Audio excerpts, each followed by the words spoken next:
अस्सलाम वालेकुम friends, welcome back to my channel. आज मैं आपके लिए लाई हूँ चैप्टर नंबर 8 इक्विलिब्रियम का लेक्चर नंबर 3। आज हम देखेंगे achieving equilibrium in a closed system.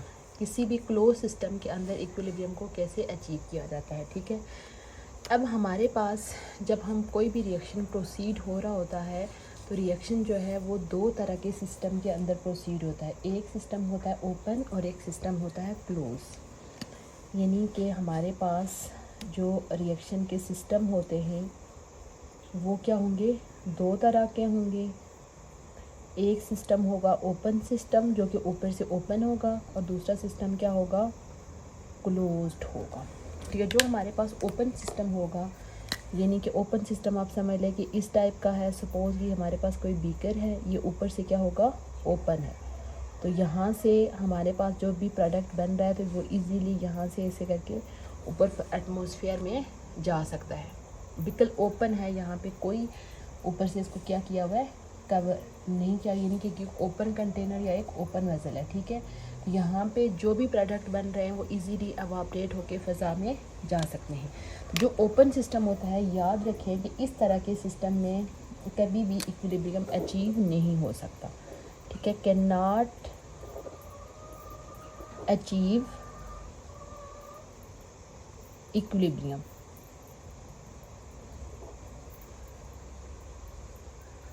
Achieve equilibrium यानी इस तरह के सिस्टम में इक्विलिब्रियम कभी भी अचीव नहीं हो सकता।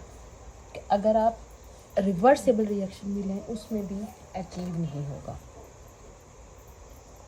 Even not in reversible reaction, यानी कि हमने पीछे देखा था कि जो इक्विलिब्रियम होता है वो रिवर्सिबल रिएक्शन में अचीव होता है। बट आप एक रिवर्सिबल रिएक्शन भी आप एक ओपन सिस्टम के अंदर प्रोसीड कर रहे हैं तो उसके अंदर भी इक्विलिब्रियम अचीव नहीं हो सकता। उसकी मेन रीज़न क्या है, क्योंकि ये ऊपर से ओपन है तो जो भी प्रोडक्ट बन रहा है तो वो ईज़िली एवापोरेट होकर किधर जा रहा है, फ़ज़ा में जा रहा है। इस वजह से इस सिस्टम के अंदर इक्विलिब्रियम अचीव नहीं हो सकता, क्योंकि रिएक्शन कंडीशन जो होती है वो मुसलसल चेंज हो रही है। उसके निस्बत हमारे पास जो दूसरा सिस्टम होता है क्लोज्ड सिस्टम, यानी कि क्लोज सिस्टम इस टाइप का होगा, यानी कि ये ऊपर से क्या हुआ है, क्लोज है। यहाँ से ये सिस्टम क्या है, क्लोज है। तो इस तरह के सिस्टम में क्या हो रहा है कि यहाँ पे रिएक्टेंट्स भी उधर भी मौजूद हैं और प्रोडक्ट्स भी वहाँ, यानी कि यहाँ पे रिएक्टेंट्स और प्रोडक्ट्स हमारे पास दोनों जो है वो जो भी रिएक्टेंट से प्रोडक्ट बन रहे हैं या प्रोडक्ट से रिएक्टेंट बन रहे हैं वो सारे जो है वो इस कंटेनर के अंदर हैं। तो इस तरह के सिस्टम को क्या बोलते हैं, क्लोज्ड सिस्टम, जो कि ऊपर से क्या हो, बंद हो। यानी कि कोई भी चीज़ ना तो बाहर से हम ऐड कर सकते हैं, यानी कि इस सिस्टम में क्या होगा, नथिंग एडिड, नथिंग एडिड। जब ये ऊपर से क्लोज है, इसमें हम बाहर से ना तो कोई चीज़, एक दफ़ा जब हमने उसमें रिएक्टेंट्स रख लिए, रिएक्शन को स्टार्ट कर लिया, उसके बाद ना तो हम कोई चीज़ इसमें ऐड कर सकते हैं और रिमूव्ड,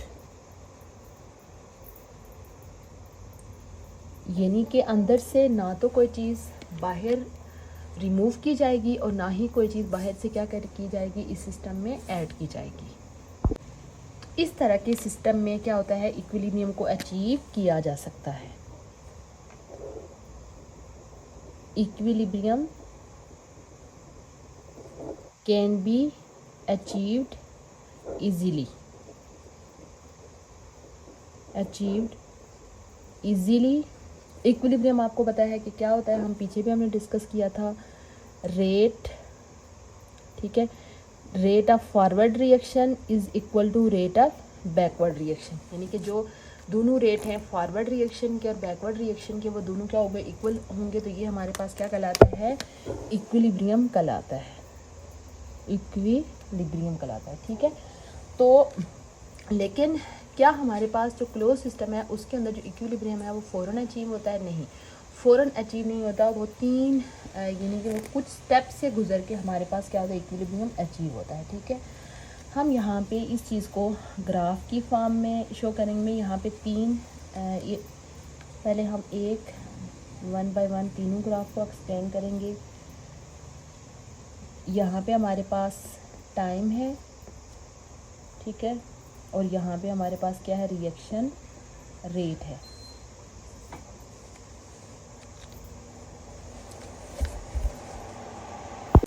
यानी कि हमारे पास यानी यहाँ पे टाइम है और यहाँ पे क्या है, रिएक्शन रेट है, ठीक है।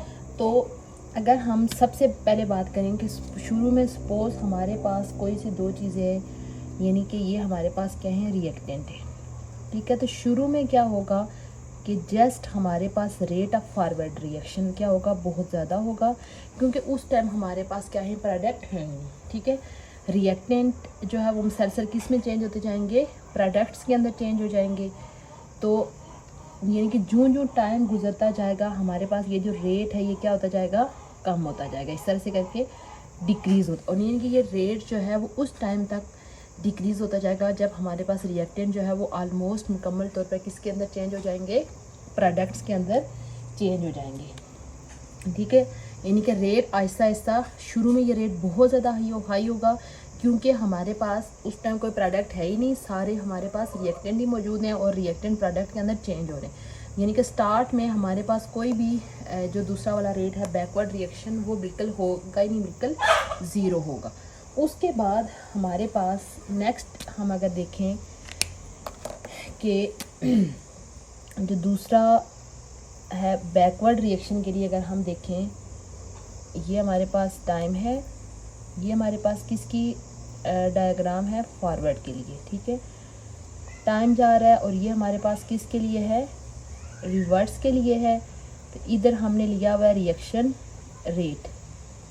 तो अगर हम रिएक्शन रेट देखें तो ये जो हमारे पास बैकवर्ड रिएक्शन होगा उसका जो रेट होगा वो बिल्कुल ज़ीरो से, शुरू में ये बिल्कुल ज़ीरो होगा, लेकिन जो रिएक्टेंट से प्रोडक्ट बनते जा रहे हैं या आहिस्ता आहिस्ता क्या होता जाएगा, इंक्रीज़ करता जाएगा, इस तरह से।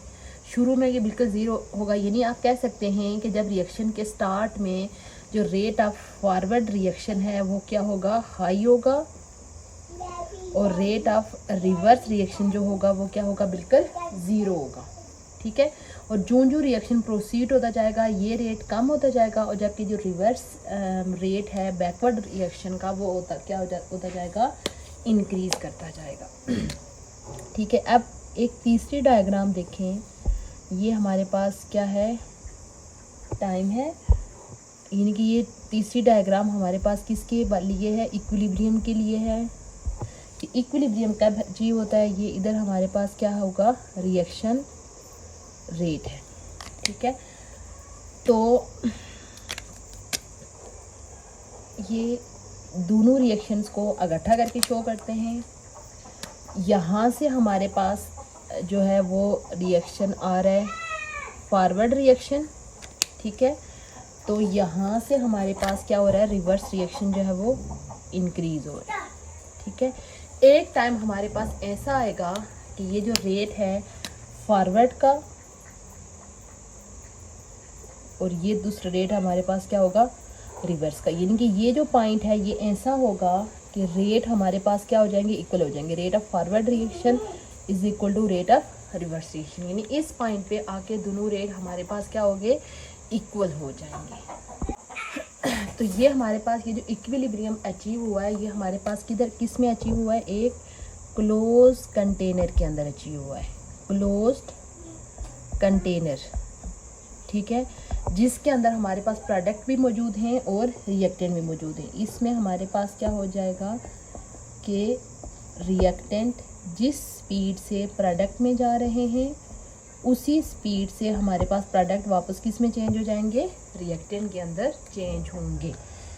तो और ये हमारे पास ये जो इक्विलिब्रियम अचीव होगा ये किस में अचीव होगा, क्लोज्ड सिस्टम के अंदर। अगर हमारे पास सिस्टम क्लोज नहीं है तो वहाँ पे इक्विलिब्रियम कभी भी अचीव नहीं हो सकती। ये था हमारा आज का लेक्चर, इसका समअप कर लेते हैं। हमने देखा कि ओवरऑल जो रिएक्शन सिस्टम होते हैं वो दो तरह के होते हैं, या तो ओपन सिस्टम होता है या क्लोज सिस्टम। ओपन सिस्टम जैसे नाम से है कि ये ऊपर से ओपन होगा, तो इस तरह के सिस्टम में कभी भी इक्विलिब्रियम अचीव नहीं हो सकती। इवन के रिवर्सिबल रिएक्शन में भी इक्विलिब्रियम अचीव नहीं होगा, क्योंकि ऊपर से ये ओपन होता है और जो भी प्रोडक्ट बनते जा रहे हैं वो एवापोरेट होकर एटमॉस्फेयर का हिस्सा बनते जाएंगे। जबकि जो क्लोज्ड सिस्टम ऐसा होगा जिसमें कोई की चीज़ ना तो बाहर से ऐड की जाएगी ना तो रिमूव की जाएगी। यहाँ पे जितने भी प्रोडक्ट्स और रिएक्टेंट मौजूद हैं वो सारे रिएक्शन वेसल के अंदर ही मौजूद होंगे। इस रिएक्शन में आसानी से इस तरह के सिस्टम में जो है हमारे पास इक्विलिब्रियम इजीली अचीव हो जाएगा। फिर उसके लिए हमने देखा कि इक्विलिब्रियम एकदम से अचीव नहीं होता। स्टार्ट में हमारे पास जब रिएक्टेंट ज़्यादा होते हैं तो उस time rate of forward reaction ज़्यादा होता है, और जब कुछ टाइम बाद हमारे पास कुछ प्रोडक्ट्स बनने शुरू हो जाएंगे तो रेट ऑफ रिवर्स रिएक्शन जो है वो स्टार्ट हो जाएगा। रिवर्स रिएक्शन तो आहिस्ता आहिस्ता हमारे पास यानी इस तरह से होगा कि rate of forward reaction decrease होता जाएगा, शुरू में ज़्यादा होगा, और जो दूसरा रेट है रेट ऑफ रिवर्स रिएक्शन यानी बैकवर्ड रिएक्शन वो इंक्रीज़ होता जाएगा। और एक टाइम ऐसा आएगा कि ये दोनों रेट्स क्या हो जाएंगे, इक्वल हो जाएंगे, और उस पॉइंट को हम बोलेंगे इक्विलिब्रियम। ये था हमारा आज का लेक्चर। ये जो चैप्टर नंबर 8 है इक्विलिब्रियम, ये है ही बहुत छोटा सा चैप्टर, इसके 3 लेक्चर ही हैं, और जो इसका 4th लेक्चर है वो इसकी एक्सरसाइज का होगा। उम्मीद करती हूँ आपको आज का लेक्चर अच्छा लगा होगा।